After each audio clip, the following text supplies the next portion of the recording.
అయోమయంగా రాలేదు యేసయ్య. దేవుని స్తోత్రం. మన కోసం ఆయన స్థలాలు ఏర్పాటు చేసిన దేవుడు.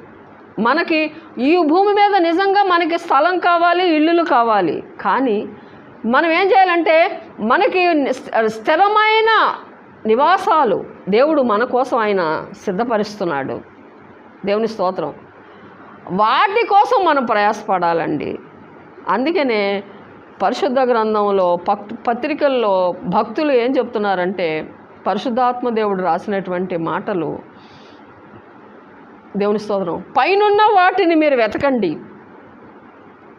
ఎందుకనంటే దేవుని స్తోత్రం, పైనున్న వాటి మీద మీరేం చేయాలి? దృష్టి పెట్టాలి.